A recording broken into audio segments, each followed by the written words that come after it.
What if everything you believed about tuning cars was a story crafted by people who'd never seen the real thing? I flew to the world's most extravagant modification house to confront them, and they turned my entire argument on its head. For years, my stance was clear: modified cars are a compromise. You pay a premium, often for questionable reliability and aesthetics that shout more than they whisper. I've seen them fail on the drag strip, break in the workshop, and sacrifice factory integrity. But what if my criticism was born from distance, judging an art form I'd only ever seen through a screen? To settle this, I went to the source, Mansory in Dubai. My mission was simple: confront them with my doubts, inspect their most outrageous creations up close, and see if they could make a believer out of a skeptic. I promised no holding back. Stepping into their showroom is like entering a billionaire's toy box where carbon fiber is the primary language. I was greeted not by a salesman, but by Sal, a specialist who guides clients through the transformation of their already exotic machines. He walked me to their latest canvas, a Ferrari 12-cylinder that had just rolled out of Maranello and straight into Mansory's hands. "We rebuilt this from scratch," he said. Every panel was now forged carbon with a unique purple hue, the roof was carbon, and even the interior chrome was repainted to match. The craftsmanship was impeccable, but it felt restrained. "I need to see something that truly defines you," I told him. "Show me loud." Sal just smiled. "Follow me." He led me to a car you could spot from orbit. This was the Stallone, a one-of-one Ferrari 812. Its paint was a liquid metal purple, but the detail was staggering. Pinstripes of the Italian flag painted, not stickered, with laser precision onto the carbon fiber bodywork. "This is our loudest car," Sal stated. I asked if he meant visually. "The engine, too," he replied. To prove it, he started the V12 just to put the roof down.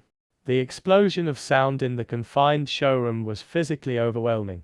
Inside, it was a sensory assault of vivid purple leather and yet more exquisite stitching. The madness had a method, and the quality was undeniable. This wasn't a kit, it was a recreation. My defensive cynicism began to crack, replaced by a simple question: who is this for? The answer came in the form of a Rolls-Royce Cullinan, but not as you know it. This was the Linear Oro, draped in 24-karat gold leaf and Arabic script carbon fiber. It was the most brazen display of wealth I'd ever seen on four wheels. I confessed to Sal that, years ago at motor shows, I would have laughed at this. But in person, confronted with the sheer audacity and precision, I couldn't dismiss it. "You don't find a buyer for this," Sal explained. "The buyer finds us." That statement changed my entire perspective. Mansory isn't selling modifications. They're creating one-of-a-kind movable art for a clientele where price is an abstraction. They build the fantasy, and the world's wealthiest step forward to claim it. This philosophy extends beyond cars. I passed a carbon fiber-clad golf cart, custom jet skis, and even a display of Mansory-branded caviar and baby seats. They've moved into real estate with Mansory Residences. This isn't a tuning company. It's a luxury brand for whom hypercars are merely a flagship product. But does this artistic license ever go too far? In the corner sat a Lamborghini Urus, but something was off.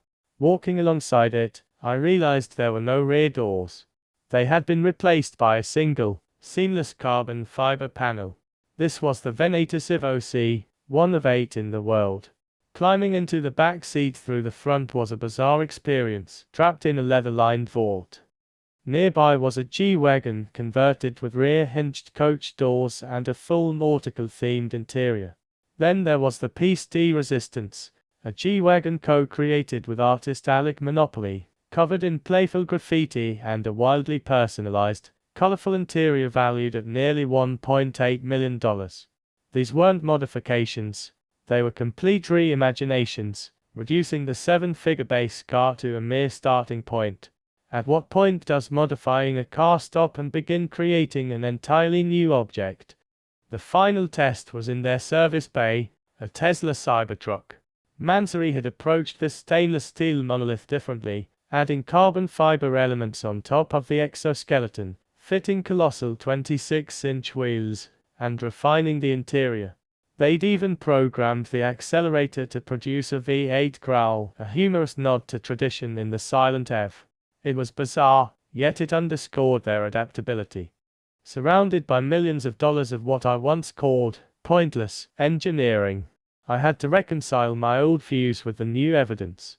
The total value in the showroom, over $40 million. The sum of the standard cars before Mansory's touch, about $4 million. That's a 1000% premium for exclusivity. As one observer noted, they aren't selling car parts, they're selling the permission to stand alone. So, was I wrong? On the pure metrics of value for money and reliability I once championed, perhaps. The Mansory universe operates in a different economic and creative dimension. It's less about transportation and more about personal mythology.